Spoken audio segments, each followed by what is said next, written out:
Hello, everyone. I'd like to welcome my listeners and viewers in the United States and all around the world. I am Vince Rocco, and it is Tuesday here in New York City, so let's go behind the headlines and discuss the state of our industry. But first, this is Talking New York Real Estate. And up front today, real estate is undergoing significant changes both in New York City and across the country, driven by evolving market conditions and overall economics. In New York City, the pandemic altered the landscape, with the rise of remote work leading to changes in demand for both residential and commercial properties. The focus is shifting from luxury developments to more affordable and sustainable housing. Technology, such as virtual tours and AI-driven analytics, is also reshaping how properties are marketed and sold. A key factor reshaping the industry nationwide is the National Association of Realtors' recent settlement. The legal challenges centered on commission structures and anti-competitive practices have prompted a re-examination of how brokers and agents operate. This has implications for markets like New York City, where transparency and competition may increase, leading to more consumer-friendly pricing models. The ripple effects of this settlement are being felt across the country, influencing how properties are bought and sold, and pushing the industry toward more equitable and innovative practices. And as I continue to say, the only constant in real estate here in New York is change. We will discuss, and we will have all that and so much more as Talking New York Real Estate gets underway on this chilly Tuesday morning. And in the news this morning, the city's Department of Housing Preservation and Development last week released proposed rules for 485X, the tax exemption that replaced 421A, and the new 467M, incentives for converting offices into housing. The proposals must be finalized before HPD can approve applications for both. Approved by state lawmakers in April, the 485X tax break is a 10-year program that succeeds the 421A, which expired in 2022 and gave developers a tax exemption or exchange for including some affordable housing units in residential buildings. The new program provides a 40-year exemption and up to 35 years. New York City's compost program is now underway in all 5 boroughs. On Sunday last week, curbside compost collection began in Manhattan, the Bronx, and Staten Island, requiring buildings with 4 or more units to provide storage areas and labeled bins for yard and food waste collection by the Department of Sanitation workers. The program's final expansion follows its success in Queens and Brooklyn and aims to prevent rat infestations while prompting sustainability. Oy vey. New York City's Halloween Open Street program returns for its biggest year yet, featuring over 100 participating locations. The Department of Transportation announced last Thursday the Trick or Streets initiative, which closes streets, plazas, and other commercial corridors across the 5 boroughs to cars to provide space for fun, spooky-themed activities throughout the month of October. And upstate New York is seeing homes fly off the market faster than anywhere else in the country, with 3 counties in the region landing in the top 10 for the quickest sales in August. According to the latest data from Redfin, a national real estate brokerage, 3 New York counties, Wayne, Monroe, and Saratoga, landed in the top 10 spots for the quickest home sales in August. Wayne County is located along Lake Ontario and is notably between the cities of Oswego and Rochester. Monroe County, for its part, is where Rochester stands, and Saratoga, located near Albany, is famed for its upscale resort town of the same name. In these counties, homes are on the market for a median of just less than 9 days, being scooped up, tying them for 9th place among nearly 1,000 counties across the U.S. And in Westchester County, where I grew up, the housing market is completely on fire. And finally, the piano man Billy Joel is once again looking for a buyer for his sprawling Long Island estate, relisting the luxurious property for $49.9 million after a 5-year, multi-million-dollar renovation, according to the New York Post. Known as Middle C, the 26-acre Center Island spread features 4 homes and offers more than 2,000 feet of private beach, a rare luxury along Long Island's affluent Gold Coast. Purchased by Billy in 2002, the estate expanded from its initial 14 acres to include adjoining parcels and additional waterfront lots. Joel cracked a joke about why he is offloading his long-time mansion, saying, "I just want to spend a little more time in Florida like old Jewish guys from Long Island do." And we just love that man for it.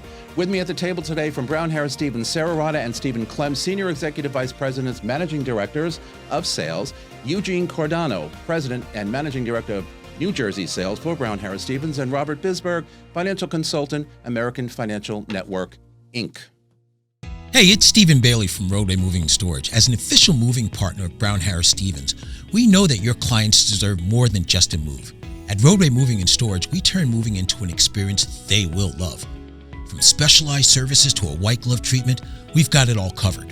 When you choose Roadway, you're choosing a peace of mind for your clients. Plus, our referral program is the most rewarding in the industry. Want to learn more? Shoot me an email at steven@roadwaymoving.com or visit roadwaymoving.com. Okay, everybody, we are back. So we have a great cast here today. I love these people on this table, experts in what they do. We, as I said at the top of the show, there is a lot of change. The only thing I say all the time that's consistent in real estate in New York City is change. Every time we turn around, there's another law, there's another regulation, there's another change. Okay, so we've had a lot of significant commission conversations over the past couple of weeks here. We're going to get a little more into it, the NAR settlement, and understand, how it's going to affect our business going forward. We have right now not had to pay attention to it, meaning we're not legally bound to it, like the MLS users around the country. But that's coming, I would assume, this month, and so we're going to have some changes to the buy side. In any way, Gene, let me start with you. In what ways, in your opinion, has the NAR settlement expected to influence commission structures and pricing transparency in your marketplace, which are the suburbs of New York City? What is the latest on all of that in New Jersey? So it's interesting. Or in any MLS territory. Yeah, territory. So it's interesting. We've been fortunate enough, I think, to have a market that's still very low supplied and high velocity as far as absorption rates, right? So if you put something on the market that's not a tear down, you're pretty much assured that within 30 days you'll be wrapped up in contract, and maybe 45 or 60 days you'll be closed. So what we see is our sellers are primarily still opting to pay buyer brokers commissions. What we do see on the starter price points, say maybe 500,000 and below, is that those sellers are the ones who are beginning to haggle on the commissions and saying, I'm not going to pay the buyer's broker, let the buyer pay his own broker or his or her own broker. And how is that working out, though? Are buyers actually agreeing to not only sign the agreement, but to pay if it comes down to that? They are. So in New Jersey, we're a little bit ahead of the curve because on August 1, the state passed a law that required that buyers. The New Jersey state law. New Jersey state law, which is Right. which supersedes, of course, the NAR settlement. It was sort of the NAR settlement cubed, right? It made the tenets of the NAR settlement law. Buyer's agency agreements required, no commission sharing in the MLS, property condition disclosure forms, and it also created another case of agency law, which was designated dual agency, which we in New York have had for years and works tremendously well, but in New Jersey we've never had it. So the buyers are reluctantly signing these agreements, but when it comes to paying for the commissions, it becomes a dollars and cents thing. So buyers' agents are able to present offers and still ask sellers to pay their commissions, and that's what we see happening more than not in this scenario. I think that's going to be highly individual. And Stephen, let me ask you, so in New York City, where we have not yet instituted, are we able to sign agreements right now for buyers? Sure. Okay. Yeah, and we're encouraging people to get into the habit of doing it because you're right, it'll happen soon. I think somewhere this month in October. Probably, yeah. Right. Well, I'd say there may be an implementation period we're given, so we're probably looking closer to the end of the year, I think. Mm-hmm. Right? From what you're hearing from your agent pool, are buyers reluctant to, again, pay the commission? They'll sign the agreement, but will they pay that commission? I've noticed in people I'm talking to, especially first-time buyers, that they're reluctant to pay a commission if the seller doesn't want to pay it, because first-time buyers, that comes out of their pocket at closing. We're talking thousands more in a closing cost, payment, and they're like, I just don't have that kind of money. I think some of them may be reluctant. I think what we're finding is many sellers out there right now are still seeing the value and offering compensation to a buyer's agent. So we're not running into a lot of friction in that regard where the buyer is actually being, asked up front to have to pay it. There is a substantial amount of cooperation on the part of the sellers to offer buyer compensation. So I can't say, we're only a small window of time into this, so I'd say maybe we'll know when we get 6 months, a year into this practice, how it's all going to play out. But right now, There's the occasional time where maybe they have to pick up a half a point or a point on the commission, and it's happening, or it becomes part of the negotiation where they actually make it a part of the offer. And then the seller, it all comes out some way in the price and the compensation. So I think you're correct, and I think what's going to end up happening at some point is it's all going to become negotiable, just like everything else is. And maybe the buyer pays some, maybe the seller pays some. Maybe it gets negotiated back to the seller, and the seller pays all of it. I'm noticing, though, when people I'm talking to on the sell side, so far they're okay with signing what I call the old-fashioned agreements. Some have questioned it. I've walked away from one because they flat out said no. And interesting, in a building that I sell all the time, they gave it to somebody else who was, of course, very eager to take the listing.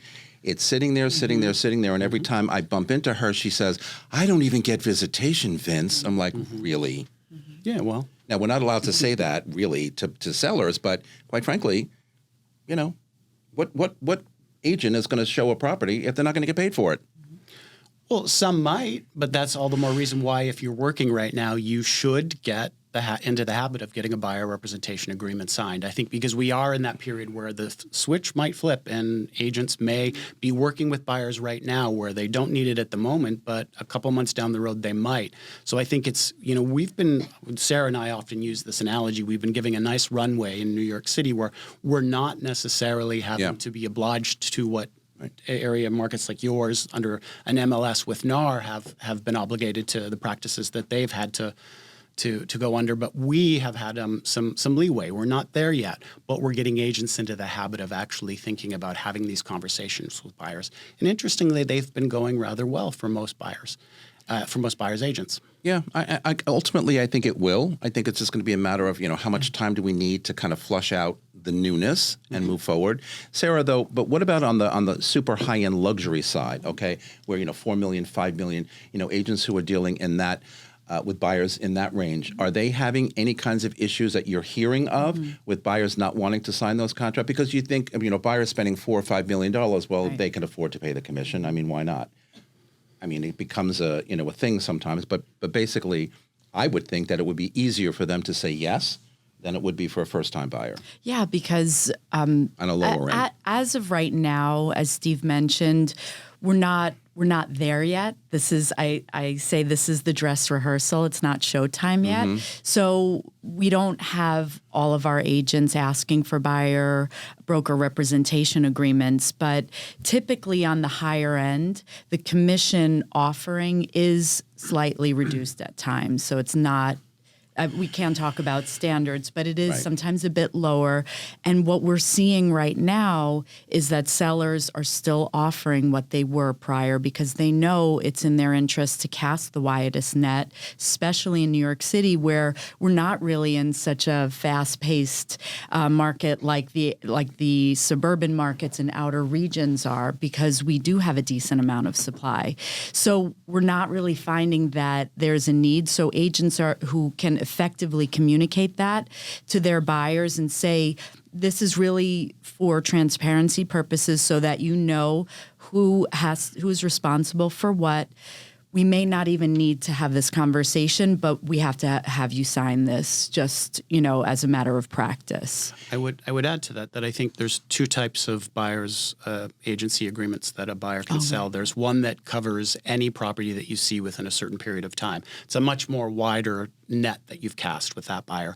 And then there are the buyer's representation agreements that just carve out the selected properties that you and that buyer go to see.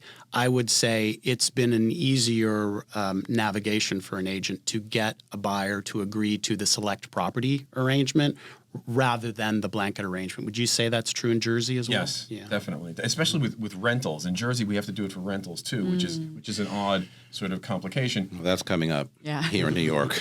I'm sure it is. Yeah, I'm sure that's it is. Next. So, and that's an odd one because the tenants have always paid the broker fee, arguably, right? In those cases. So we get the most resistance to those things, and we use exactly that. Okay, well, we can't show it to you unless you sign this. So just, 123 Main Street, Apartment 1, if you want to work with us after that, we'll talk about it. But, I need this to sign it, and that's how it's getting done. And then you establish the rapport and the relationship. Exactly, and you earn the business, right? And you earn the business because I think that's the odd point about all these agreements because the buyer coming in to the agent, it could be first time. They have no frame of reference. They might have walked into an open house, for example, right?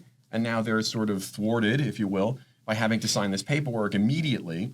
So it does give you some leeway to likewise let the buyer or the tenant decide if they want to work with that agent, and likewise for the agent if they want to work with that buyer or tenant.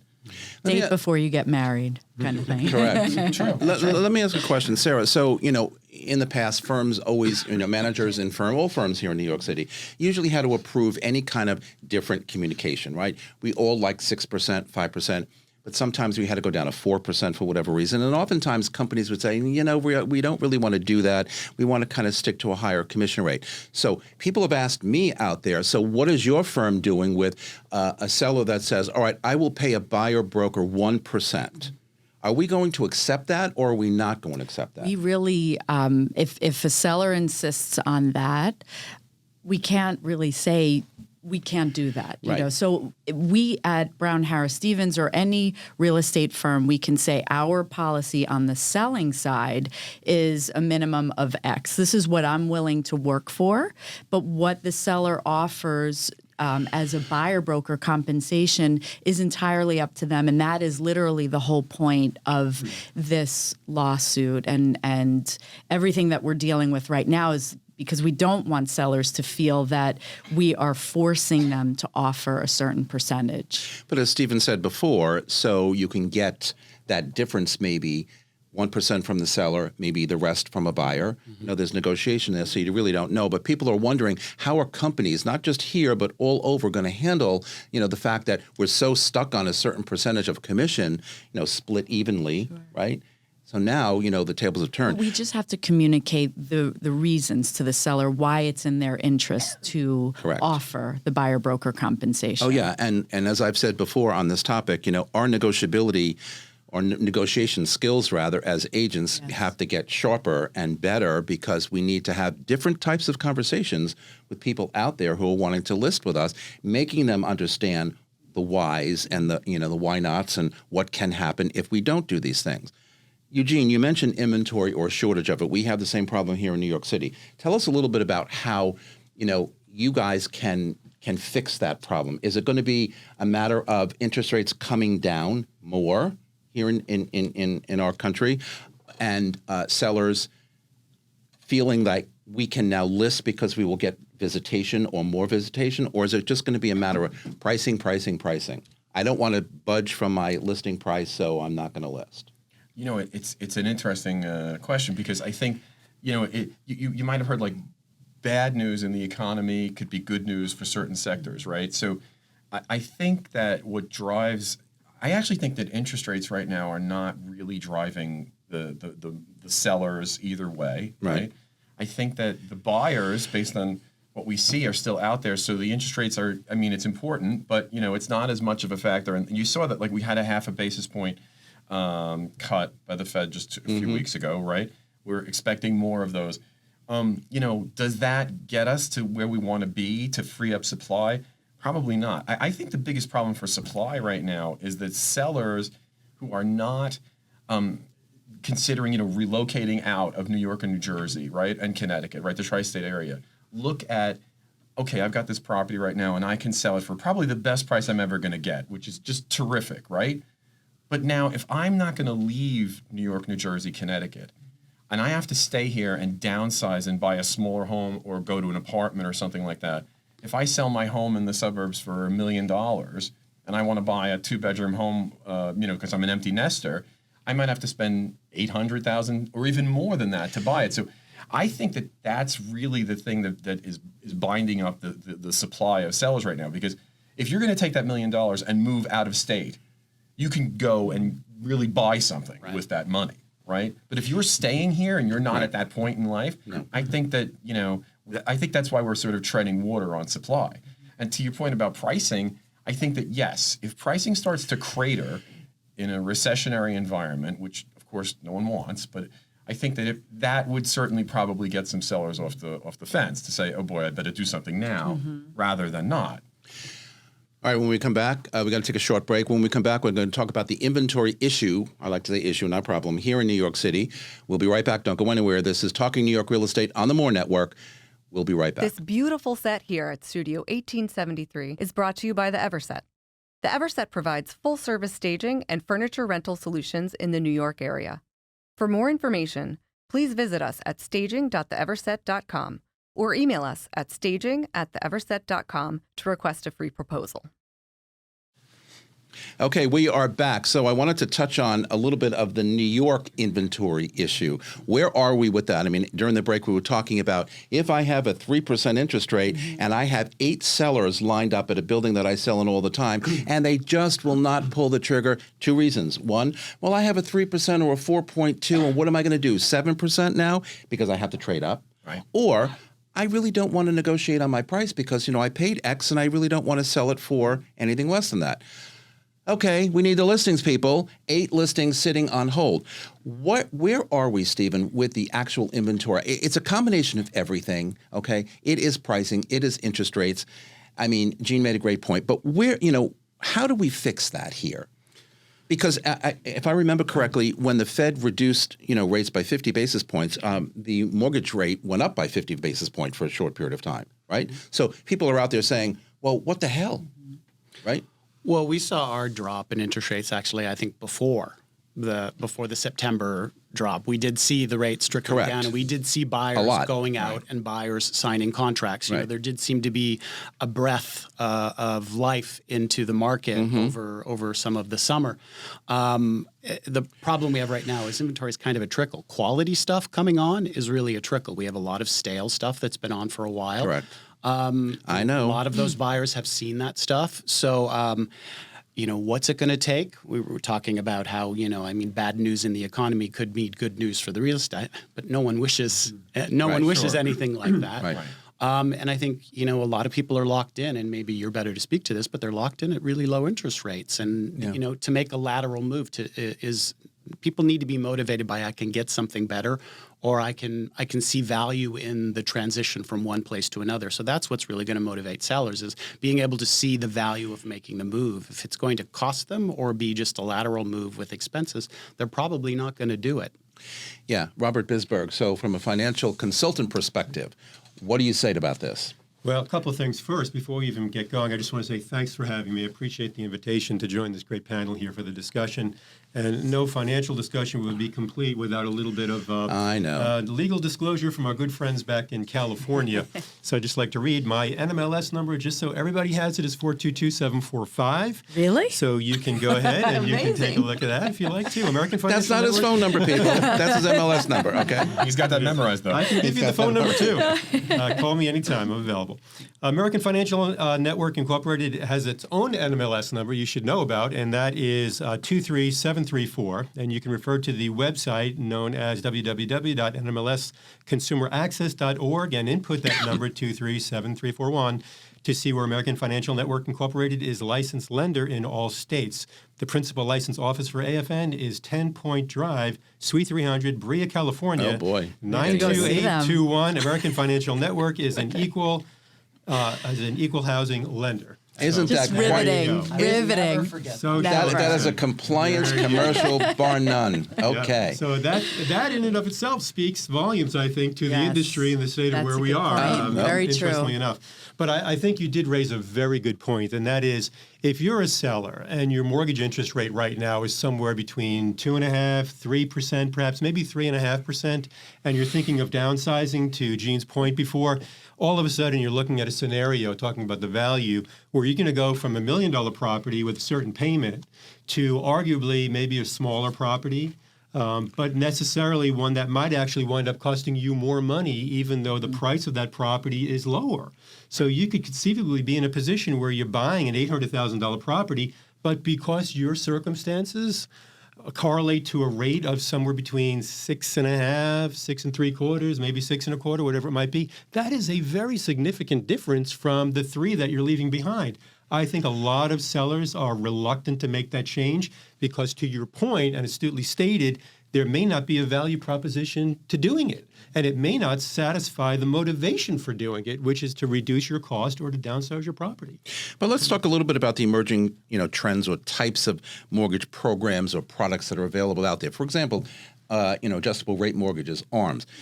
I've been saying this for weeks now. My nephew, love you, Daniel, just closed on a house with his wife in Connecticut, okay? He got an adjustable rate, I don't remember how many years it is, at 5.5% interest. And as first-time buyers, it afforded them the opportunity to buy a house, move into a house, do whatever little repairs that they need to do.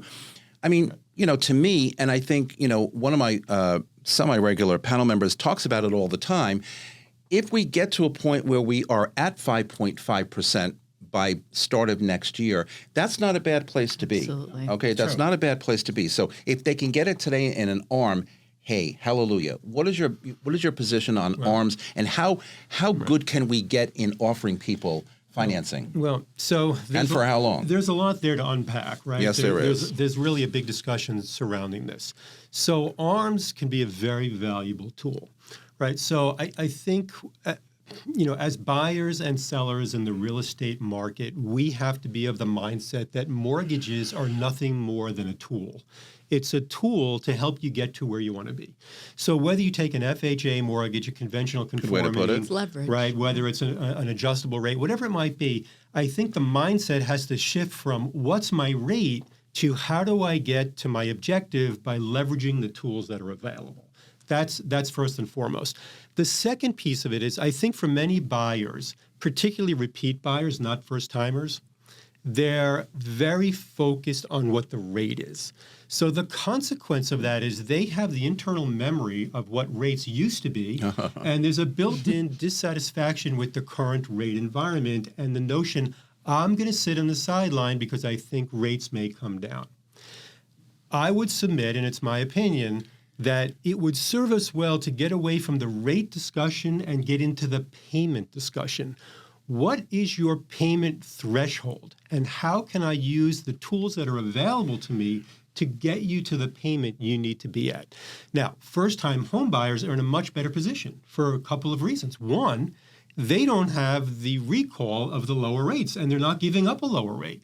They're saying, I got to get out of my apartment, right? I just got married. Where rents are very high. I need a bigger place, whatever it might be. But there could be a financial justification, even at the current rate environment, to say it makes sense financially for me, given the tax advantages and the notion that I'm subject to the possibility of appreciation and possibly a better living environment. So I think first-time homebuyers are really in the driver's seat in this market in many respects. I would agree with that 100%. But again, we have the issue where there are sellers who really do want to sell, but they're locked in or stuck in place, right, with these very, very low rates. But, if we can come up with programs that make it a little more affordable, but I still question who's going to go from 3% to 5.5%, right? I mean, 5.5 is a It's great only rate. if you need to. It's That's it. only if you need It's to. a need Need-based only scenario. at this Well, point. in New York City, isn't it, I would hope, more need than Yes. anything else? You have to buy, you have to sell, you got to move, you transfer it in, whatever, job-related. Which kind of, brings me to the question of competition, increased competition. Do we see, as sales professionals here, real estate professionals, that competition among the ranks can get stronger because of the commission situation now? I mean, between By agents. stronger, you mean more competitive? More competitive. Do you see that at all? I quite frankly, even before the NAR settlement, I was seeing competition. It's always competitive, but I think now with the commission conversation, it might get a little more competitive, maybe. I don't know. Well, I think it will. I think there'll be some agents out there when they're speaking with sellers who, are less persuasive about trying to explain the value of buyer agent compensation in an argument, or don't even have the conversation at all, and just accept what the seller would want to do without having any sort of discussion about educating them about how markets work, how buyers behave, what buyers expect in a transaction, what that does to closing costs for a buyer, having to take on that extra burden. So I think just naturally there will be some people out there who turn themselves into agents who undercut the value of their efforts in a transaction. Yeah. But I also think there may be models out there in certain markets by which people just see themselves as a buyer rep, maybe. and charge a particular fee for that.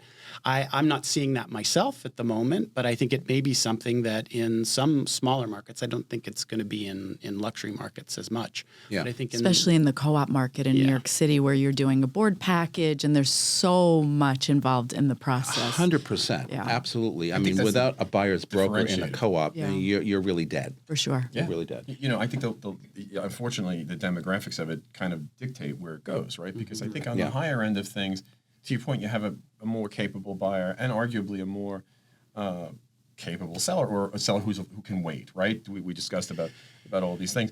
The interesting thing that I think on the flip side of what Steve said is you could actually see as competition increases, you could see sellers agents discounting their commissions too, to try and get the listings.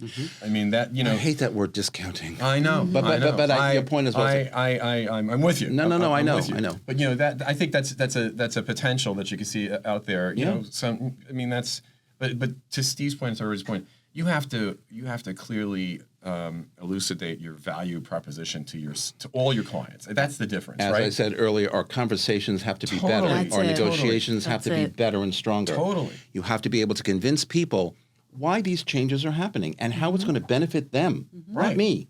It is them, right. We didn't make it. We right? didn't make it. We Right. have to abide by it. 100%. Right. And so we're pitching for buyers now, in as much as we're pitching for sellers now, and I think that's probably the biggest change out of what comes out of this from a brokerage perspective or from an agent perspective. You know. One of the I things think I've noticed. skill and experience is really going to work to an agent's benefit. So if they have a lot of experience and skill and they can effectively communicate that to a prospective buyer versus a brand new agent or somebody that can't communicate their value effectively, that's where I think the more experienced agent is going to prosper. Oh, I completely 100% agree. And I can see how some of the new agents today really have no frame of reference, right? Just like first-time buyers, they don't really have the interest rate, memory, whatever.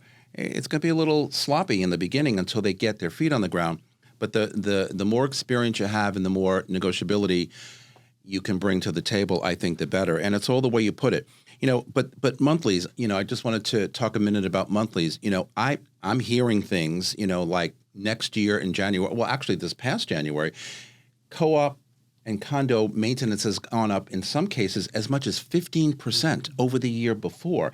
And people say to me, well, how much can we just absorb? Yes. Right. So to Bisberg's point before, listen, people are concerned about monthlies, right?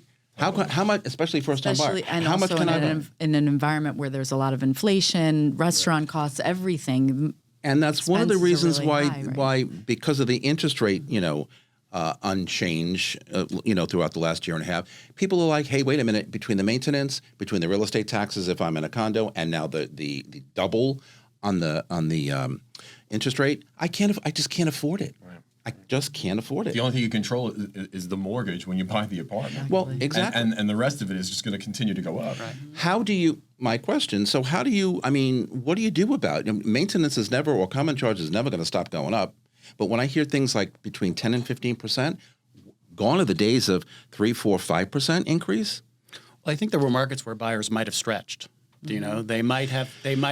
That's never a good thing. They might have gone a little bit farther because they knew Very true. that the market would keep pace with them. And I think there was a time, in the past 10 years when we could look at that and say, with a certain amount of comfort, that's a possibility. I don't think anybody should be doing anything like that right now. I think it's definitely make sure you're making decisions that fit within your means. And also, if it's a primary residence in New York, you can see if the building qualifies for the co-op condo abatement, and the star abatement. So those are things that can help you a little bit, but it's something to consider. Hey, any little bit helps Counts. and It counts. does, Exactly. every penny. Let's talk a little bit about, the COVID pandemic. We all went through that drama and whatever. But how has post-pandemic life and the shift to remote work? Now, I know in a lot of companies they're changing. I think Google made a statement recently that you have to come back to work in the office by a certain period of time or, run the risk of losing your job. How has, the remote working model affected, real estate from the agent perspective. Like you go in the office sometimes and there's very few people in the office, and that's in all offices all over the place. I mean, even up in Westchester, I stopped in to get a flyer the other day in Houlihan Lawrence, I think in Somers, empty in the middle of the day. So why is that continuing? And how do we change that? And is it important to make that change? I know how you feel about that, and you. But is it important to make that change? Sure, because business happens in the office, talking to people, comparing notes, talking about new listings, getting tips, things like that.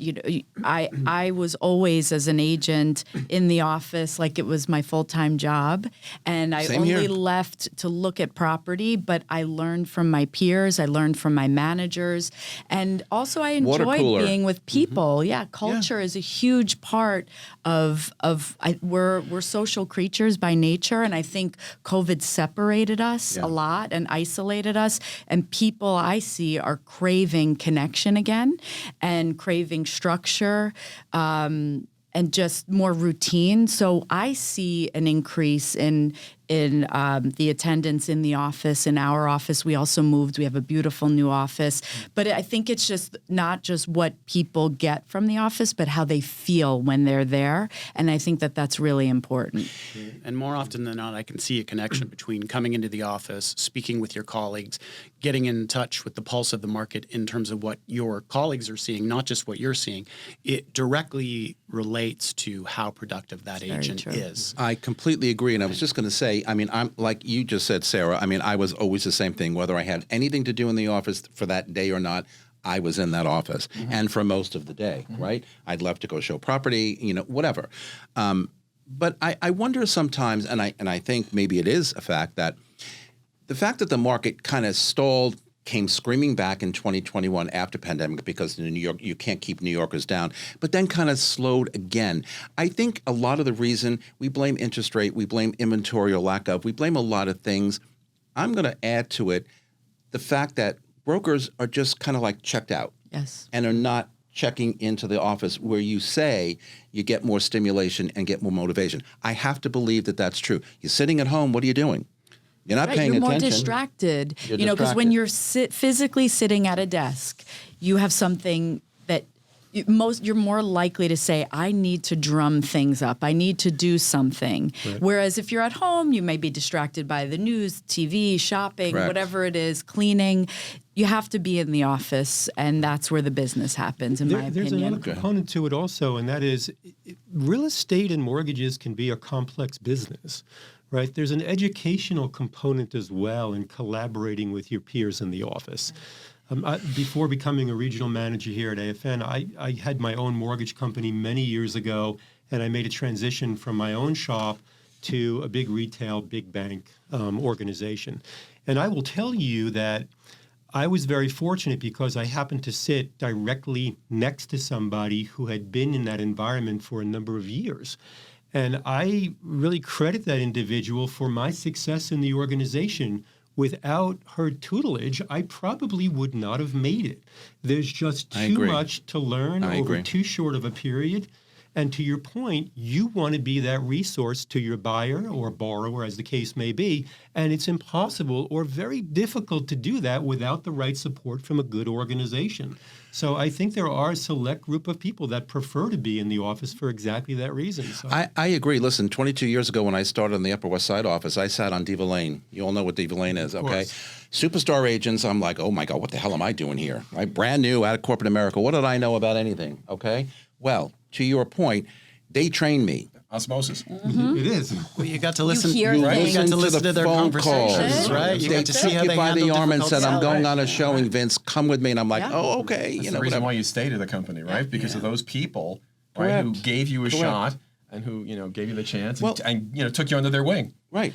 In Soho, you probably remember this. Richard Orenstein sits in the back of the office, and literally all the agents would just be like this, listening, because he was always on the phone speaking. Of course. And they would come up to me and say, I got so many great talking points listening to him speak to his clients on the 100%. phone. You don't get that at home. No. You know. And also things like something happened a couple weeks ago. I was in the office on the later side. Somebody walked by and I just said, "Hey, how are you doing?" He told me about something and I said to him, it was for a rental, and I said, I think your clients are renting in an apartment that's not legal. Let's look up the certificate of occupancy. Turns out it was an illegal apartment. And I was thinking, if he didn't walk by at that moment and I wasn't there either, this could have been a tough situation for everybody. So it's just important for everybody to show up, I think. Well, and think of the times we've put together a buyer with a listing agent, an agent working with a buyer with a listing, because we've known ahead of time that property is coming on the market. Right. That particular buyer is looking for that type of property, and we've made the connection. So, I mean, if the one thing I would say to anybody who's a work from home person on a steady basis, I'd say if your days are full of appointments, meeting with sellers, working with buyers, if you're doing business while you're sitting in your home office, okay. Fine. Yeah, no. Great. Knock yourself out. But if you're sitting at home and the phone's not ringing and you're not aware trying to of find out what's out there, you're not aware of what the value of that 2-bedroom co-op apartment between blank and blank street is, then you should be in the office and you should be connecting with people. No, One thing you 100%. just reminded me of, but if you come into the office, you can't take the other people, say to everybody, "Oh, business stinks, business stinks, business." Well, no one's going to want to talk to you. Exactly. Yeah. You want them to lift you up. You don't want to bring them down. Right. That's the only thing I would say. I will say that I've observed an uptick, I would describe it as an uptick, really, in agents' willingness to get together with people like myself to understand what the current state of the mortgage industry is. And I recently had breakfast with somebody, and we got into a conversation about why this agent thought that was. And I think to Gene's point before about being a resource to your buyers, I think agents have a thirst for the information that's going to help them become a better and a more productive partner to their buyers. Better equipped. And mortgage is an integral piece of that solution to their housing situation. And I think people are reaching out because they realize I'm not getting it because I'm not in the office, but maybe there's another path, and the path may just be through my network and my colleagues that have other disciplines. So I think it's not a lost point, and to your point as well. So we've had a number of challenges that we've faced over the past, year or so. So I'd say getting around people who are facing those challenges as well and talking about what they're doing with regard to the NAR settlement, with regard to limited inventory, with regard to, does a buyer want to pay a commission or not pay a commission? Just finding out what people are saying about all this stuff is very helpful. And you get outside of that, isolation, and you get more engaged in the market. Comparing and contrasting always works. I don't care what industry you're in. You need to know what your competitors are doing, your colleagues are doing. It's healthy. You have to understand the whole picture. And there's so much to the whole picture. All right, we got to take a quick break. No one's going anywhere. We will come right back. We're going to talk a little bit about technology. This is Talking New York Real Estate on the More Network. Don't go anywhere. What do you really need to know about buying or selling a home? First, it's serious business. And it's complicated. There's a lot of money on the table, and emotion too. You need an agent who knows the ropes. So, whether you're buying or selling your home, work with professionals who have a mastery of the craft. Okay, we are back. Gene, I wanted to ask you about, the suburbs, okay, in New Jersey in particular, where you live and work. So post-pandemic, right? We're talking about people not really coming to the offices, that much. I know it's the same elsewhere. I've seen it in Westchester. I've seen it in Jersey, and all over the place. What is your perspective on it all? What has the pandemic, in your opinion, really done by way of changing how we look at our industry and how we act and work in our industry? Yeah, I mean, that's a great I think it's question. profound. Absolutely. People talk about the unicorn event, right, or the unexpected. I mean, COVID was that. I think the biggest offshoot of what's happened to the benefit of those outer markets, of those suburban markets, is that you have a lifestyle choice that people are making, right? And I think that's what's driving lower attendance in office buildings and things like that. Some people might say it's a little complacency. Maybe we're very comfortable and we can work from home, and working from home works great, all of those things. But I think that people during COVID, since they were forced to stay home, got to enjoy their lives in a different way. And so it kind of, I think it changed our American model to be a sort of quasi-European model where we began to enjoy life more, enjoy family more, enjoy friends more. We had more time for that. And because we could work so well remotely, because I arguably, I think during the COVID times, we were very efficient and very productive, right? Let's take real estate out of it. I mean, just a general economy. If you're an engineer, if you're working, if you're in publishing, whatever you were doing, you were on at 8 o'clock in the morning. You didn't have commute time. You didn't have much of a lunchtime. When your superior, your boss calls at 8:15 and says, "Where are you?" I'm right here. I'm logged in. And so you were getting a lot of productivity from workers, and that benefited New Jersey tremendously. I mean, I have to tell you that post-COVID, the levels of pricing moved from 2020 all the way through, and they continue. They're not presently in 2024. They're not necessarily rising pricing there, but they're certainly not declining. And those values have not come down because people have, a lot of people have moved out there and have stayed. Now there are some anomalies where people have come back and they got bored with the suburbs and all that other stuff. But for the most part, that event drove people out to the suburbs, and they've stayed and they've planted roots, and and I think it benefits those suburban towns too. Some of them have been gentrified, right? People look for value. They're priced out now of established towns, right? Value, okay. Value, yeah. I know. Go find it. I'm with you. But it exists. It exists. But you got to go a little farther, right? You got to go maybe a little bit off the train line. You got to go west into New Jersey, or you got to go north, or wherever. But people will find it, and they'll make it work, especially with the financing contingency of where my dollar can go. I've got to pay 6% interest rates, but they're making it work, and so. I think that's where we are, suburban post-COVID, and it continues. It's great, I have to say. The market is very strong. We just really could use some more supply. Yeah, and we're going to get it. It's coming. It's coming. Let's talk a little bit about technology. Robert Bisberg, I call him Bisberg. Bisberg and I started our careers at IBM. Okay, you want to talk about technology? We're not even going to tell you how many years ago. Okay, that's a long time ago, right?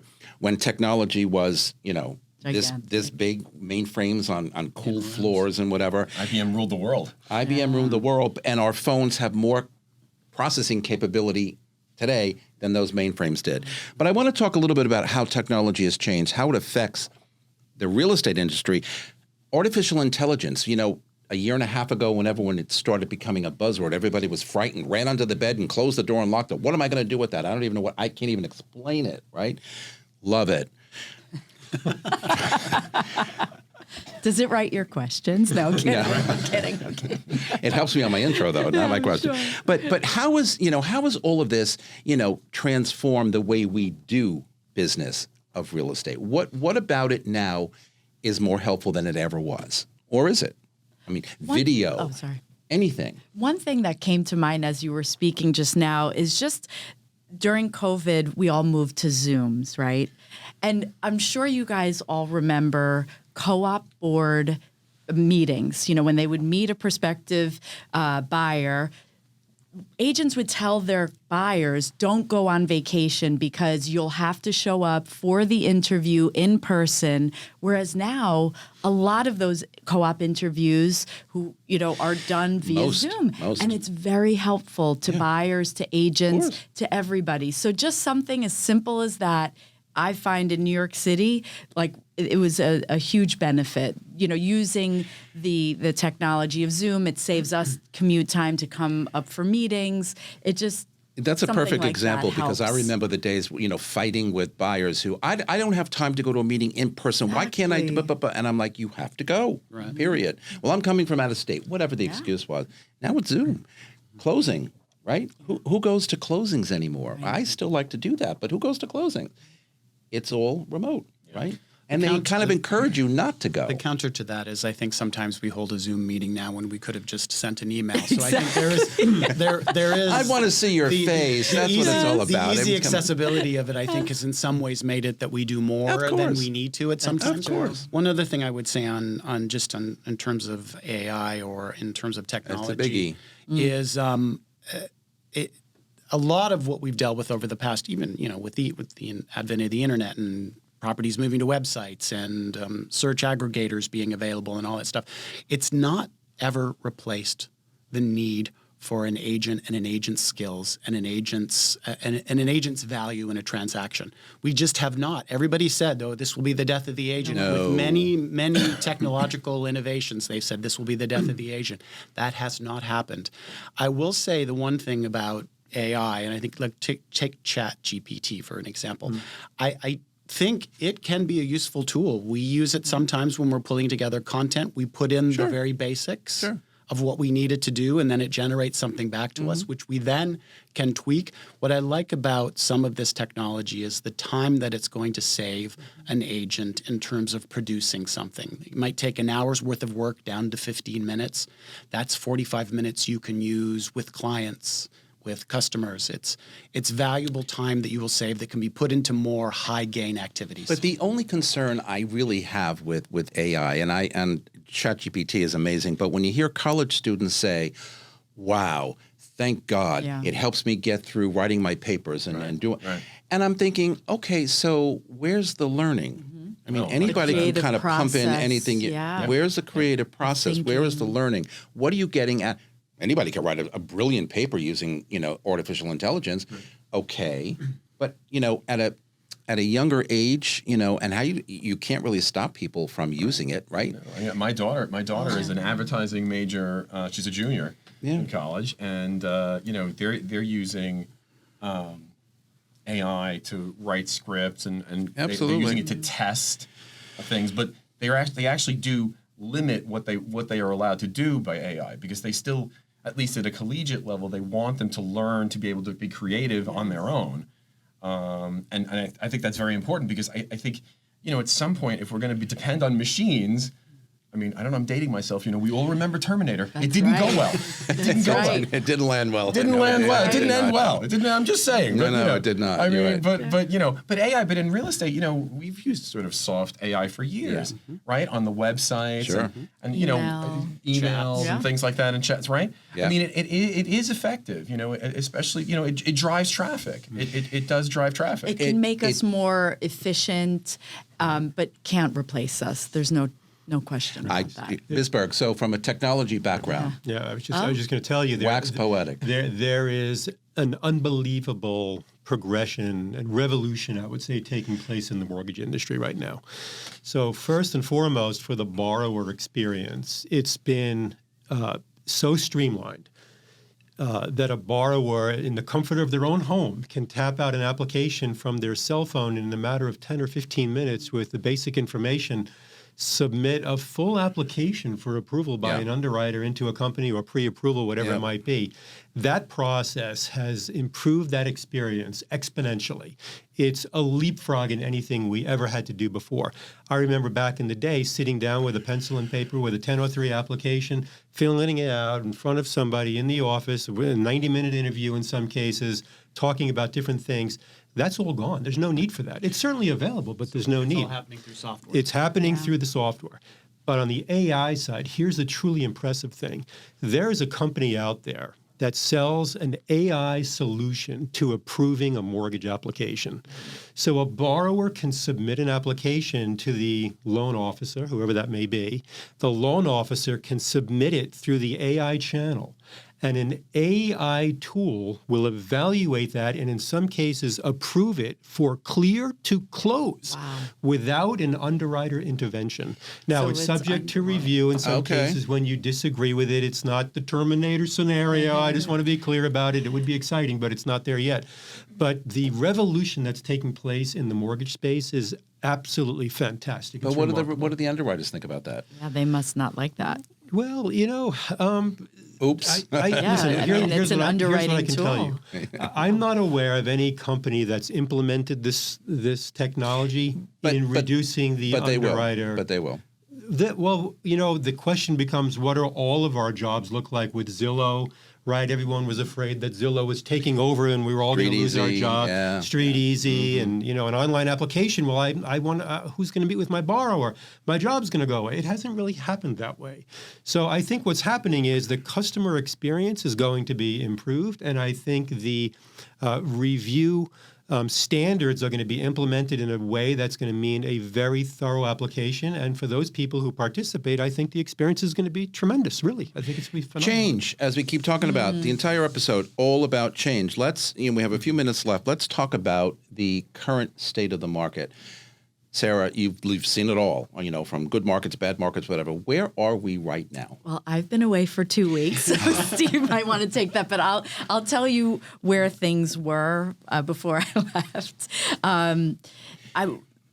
The listings are moving at a faster pace due to, I think, interest rates coming down. It's what we were waiting for. So we definitely saw an uptick in the last 2 weeks of August. It was actually the busiest end of summer we had ever seen. Yep. And I think it had a lot to do with that.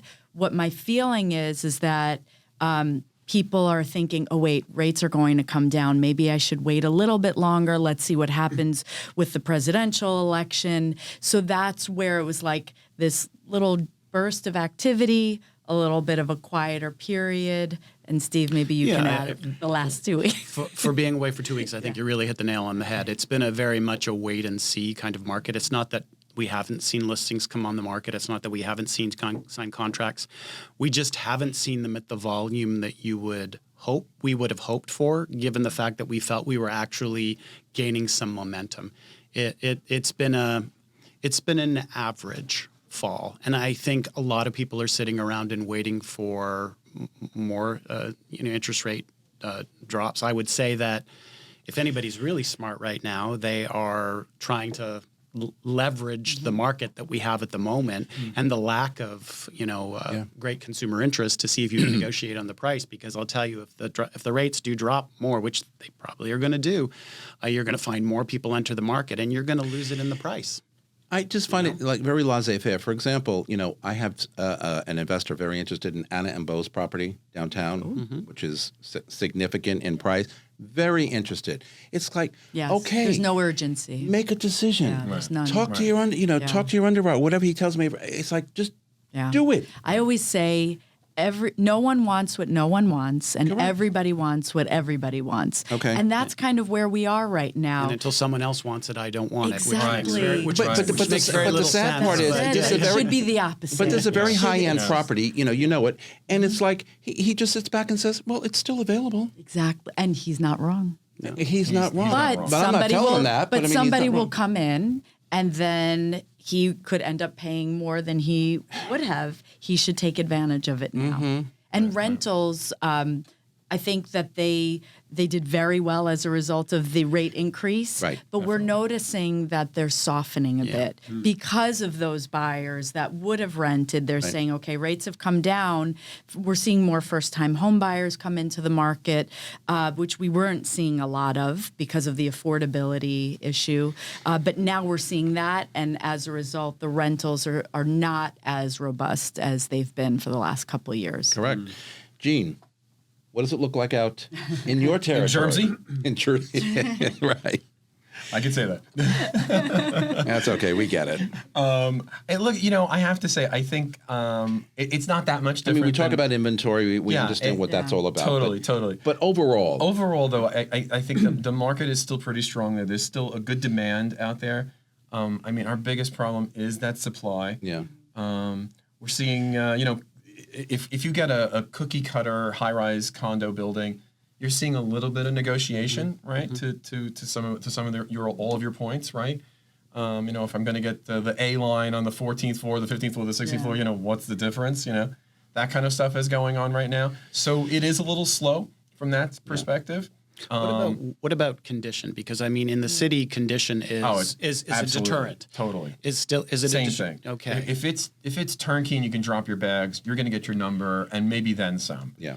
But if it's a to your investor point, right? If it is a rec, we don't really see that many apartment recs anymore, right? Well, he wants to convert it into, 14 home, kind of, which is Right, great. So like, it's right up sure. his alley, but Yeah. it's still like, where's the sense of urgency? Well, because it's an investor, you got to put 40% down. Correct. Right. You're Well, paying he you're can. paying a He higher can. rate to begin with, so that half a basis point didn't help you because you're Right. going to pay more, and then you got construction costs, and that's where you really see the pricing. Well, A, that they languish, or B, that the pricing comes down. Right. It used to be if you had I'm probably we're dating ourselves, right? But it used to be if you had a wrecked apartment or a wrecked house, you had, 10 different, people coming, knocking on your door going, all right, I want it.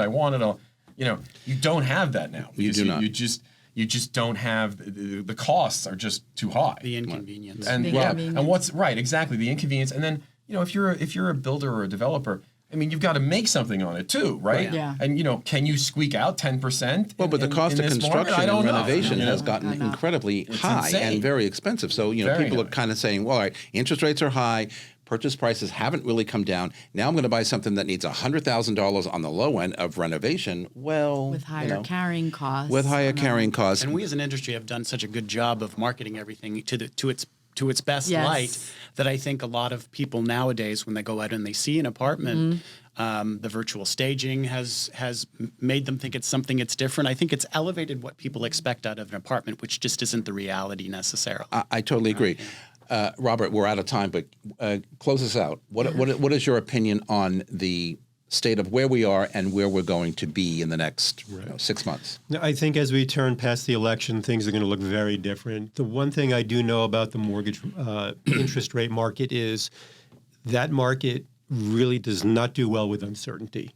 And right now with the Middle East, the presidential election, the economy, there are so many economic indicators and so many uncertainty points right now.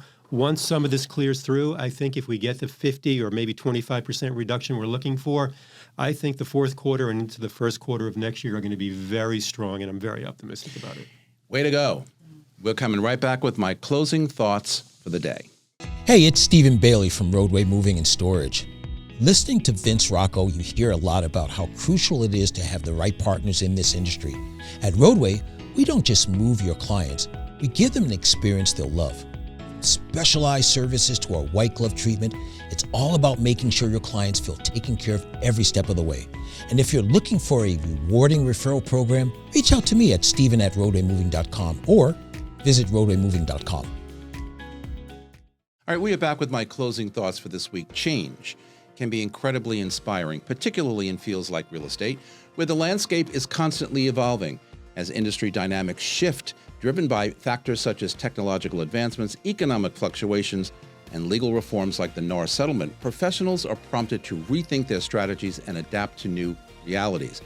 This transformative environment encourages innovation, sparking fresh ideas and creative solutions that can lead to greater success.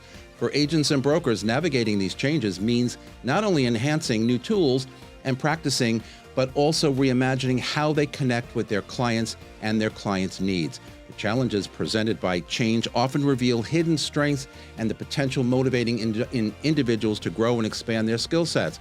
Ultimately, in our profession, change serves as a powerful catalyst for inspiration, pushing us to pursue our goals with renewed vigor and purpose. Change can be incredibly inspiring in our personal lives as well, offering fresh perspectives and new possibilities.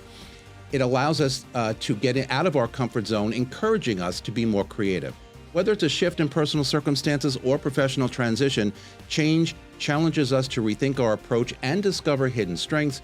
And as Vince Rocco always says in one of his famous hashtags on social media, #JustDoIt.